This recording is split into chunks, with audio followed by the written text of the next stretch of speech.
Hello, Internets. This is BoneCarlos with Nav. I know I did an episode without him, which is a damn shame if I do say so myself. How you doing over there, buddy? I'm doing great. Awesome. The players today are going to be none other than TerranImbaEZ, spawning as the blue Protoss, obviously. His opponent, funnily enough, is going to be the red Terran, Phill. Now, Nav, tell us why this matchup is going to be a little bit interesting. Well, the first interesting thing is that the Protoss players, our Protoss player's name versus his opponent's race and league combination, which is Grandmaster Terran. So Terran at Grandmaster level is very imba, because I expect amazing control. I expect Grandmaster control, Grandmaster decisions, Grandmaster builds. I'm really gonna wait and see who pulls this out, but I have my suspicions. I could be wrong though. I've been wrong before. Well, the thing is why you're saying you think you know who's gonna win, which is why we're excited for the Terran player, which kind of breaks my heart just a little bit, is because TerranImbaEZ is currently in gold, and when he uploaded this to the Reddit subreddit rcast, he said he was platinum. I checked out his SC2 ranks to make sure everything was correct in that field, but no, I guess he got dropped down to gold, so it's going to be technically, maybe at the time it was platinum versus Grandmaster, but now, currently he's gold. We see TerranImbaEZ going with just a standard gateway. Everything's going to be pretty much simple right off the bat. I mean, he's getting his assimilator where he should be. Looking over at the Terran side, do you see any cheeky shenanigans since you are a Terran player yourself? Nope, he isn't even walling off here, and since, I mean, that would make sense though why he's of course not going ahead and not walling off, just because Protoss has a lot of ways of getting around that wall off with that, having Stalker hit at a nice angle, or just a variety of other things. You really don't need to wall off as much versus Protoss here, so we'll just kind of see how this game progresses, because it looks like standard play from both right now. Well, kind of seemingly standard. Well, I mean, it looked like Phill was saving up quite a bit of resources. He's up to about 325 yet. Looks like Terran is just checking around to see if there's any Vespin guys. There's none yet, so scratch any sort of quick, easy harassment out of, say, Reaper harass or anything crazy like that. We're going to see a fast command center. And again, I always see this, and if I see this as a Protoss player, I immediately want to switch up my tactics, especially this early in the game, and go straight for a 4-gate. I know that the Terran player could put down a bunker or two, but a well-placed 4-gate, well-timed 4-gate, especially with Zealot Heavy, could just tear through it. And even if you don't manage to break through, like if you put down 3, 4, maybe even 5 bunkers, just run past it. I've done it before, and what are the follies of doing that at this state of the game? Well, honestly, like with running past the bunker, especially if there are Marines in there with no upgrades, they're really not going to want to leave the bunker, because that's their, that's kind of like their saving grace. Their 400 HP armored shield that can be repaired by SCVs is pretty much why you want to be in that bunker. But you're right though. You're really well fast timed 4-gate, especially if you can do the kind of 4-gate that hits at around 5:45, 6 minutes, whatever. You can get right in there and go right for the meat and potatoes. And I've actually done it before where I went Stalker Heavy anyway, ran straight past the initial shield of bunkers, and it was on a similar map like this. I do believe it was in an earlier season on a different map, but I ran past him. He chased me with his Marines. I lost a couple of Stalkers, but as soon as I saw all the Marines were gone, I sent him the probe into the natural expansion and plopped down a pylon and started warping in units there, and it was very cheeky, if I do say so myself. And since Terran did see that early expansion, he's putting down a very quick robotics facility, and if you guys didn't know this, Immortals just chew through structures very easily, especially since most of them are armored on the Terran side of things, and a couple of Immortals along with some infantry backup could really tear through a lot and any bunkers that Phill decides to put down. But right now it looks like both players are just kind of macroing up to, we're going to see a total of 3 barracks already coming out of Phill. Tech Lab already put down, so expect to see those quick upgrades quick Marine infantry upgrades out of him, while looks like Terran is just putting down a gateway robotics facility. See what he puts down out of it. And an observer, very easy. No similars just yet in the natural expansion. And same could be said for Phill. So we're going to see a huge battle in, let's say, about 8 minutes. I would assume so. Yeah, but I'm going to go ahead and guess your guess would be right here.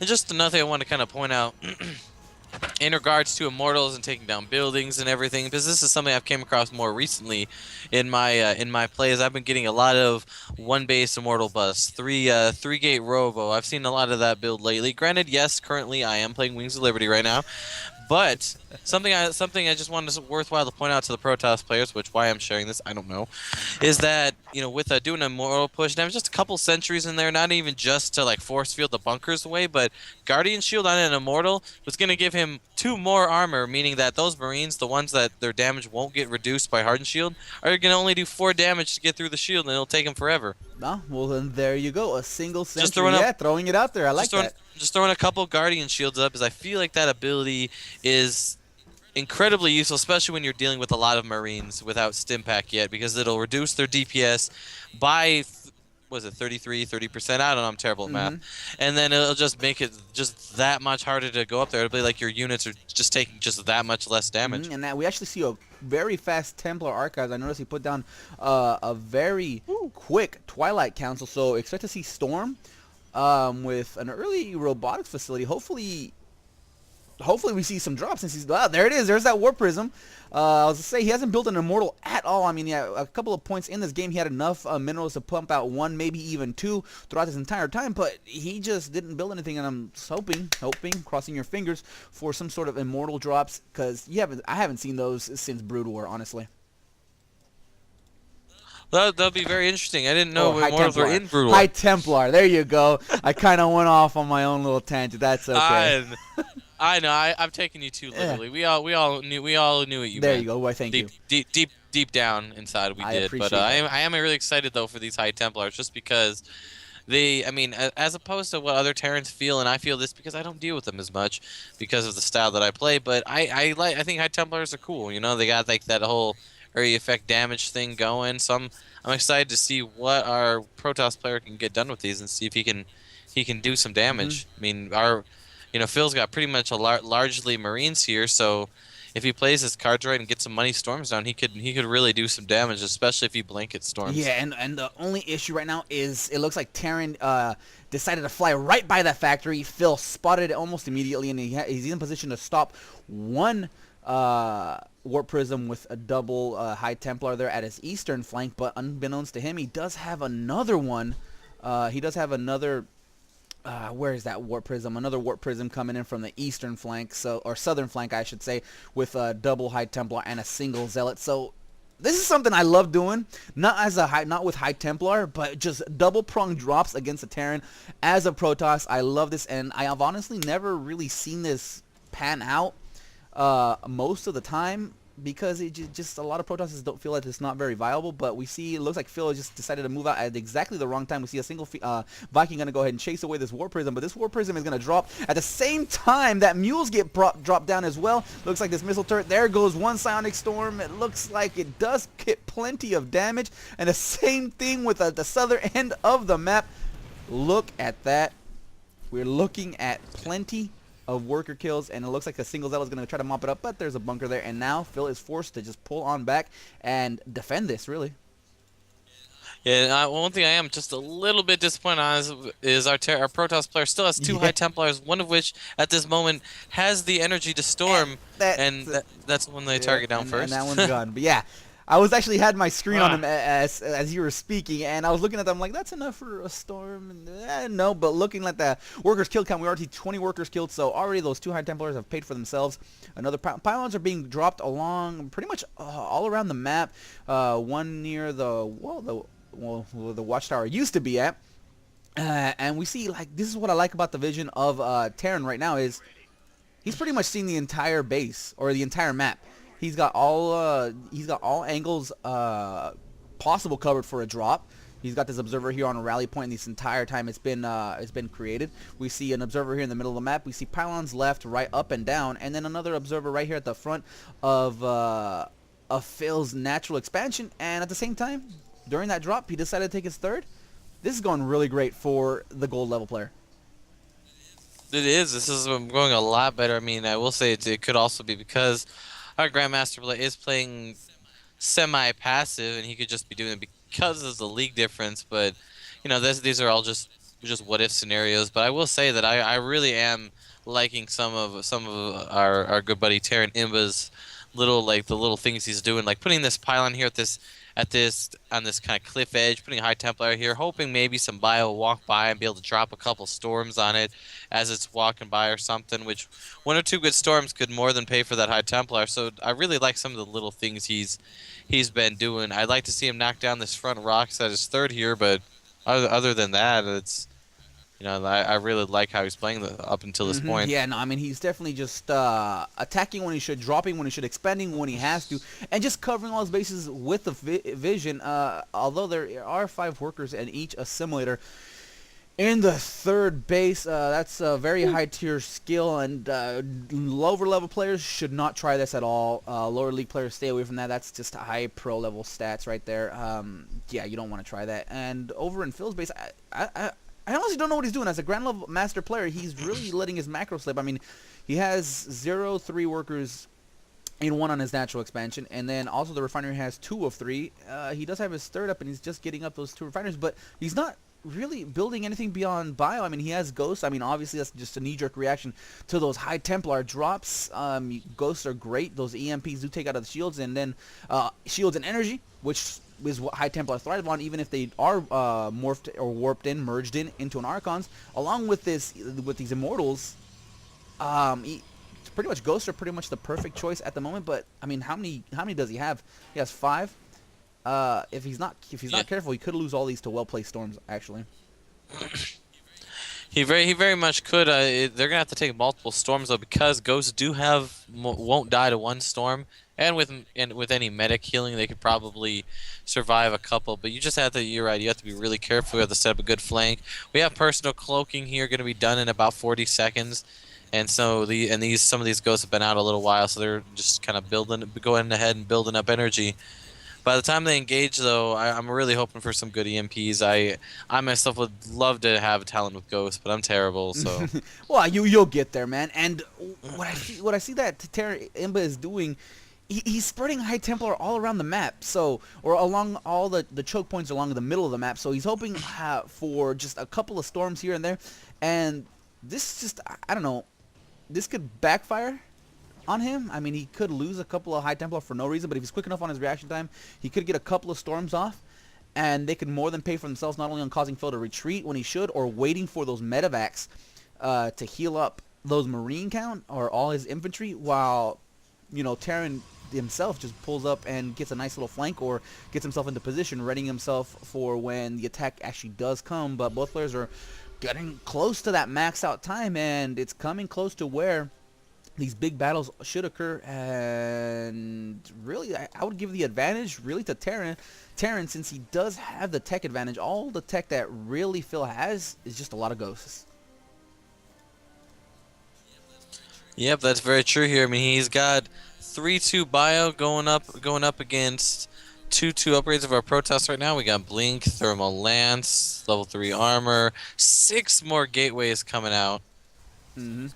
So I'm expecting, which is going to allow our Protoss player, once he gets a little bit of a bank up, to go ahead and do a huge reinforcement warp in. We'll just have to see what he chooses to warp in. So let's go ahead. So he already has 1, 2, 3, 4, 5, 6, 7, 8, 9, 10, 16 gateways. And in that time, we saw a single Marine take out 2 High Templar, and that I don't know if Phill knew this was going to happen, or if he knew that these High Templar were just dotted around the map, but it was perfect play. He was sending out 1 Marine at a time to take out these High Templar, and now a squad is going to take out a single Zealot and a single Stalker, while at the same time double Zealots are going to go ahead and chew in through this little bit of a Marine count. But really, single Zealot's going to get 1, 2, 3 kills actually, so good for him. And another huge drop over at the natural expansion, pretty much wipes out that entire thing, that entire expansion. Wow, what was I looking at? Yep, that we went ahead and got a storm dropped in there. Did morph into an Archon for that drop, but it didn't really do all that much damage.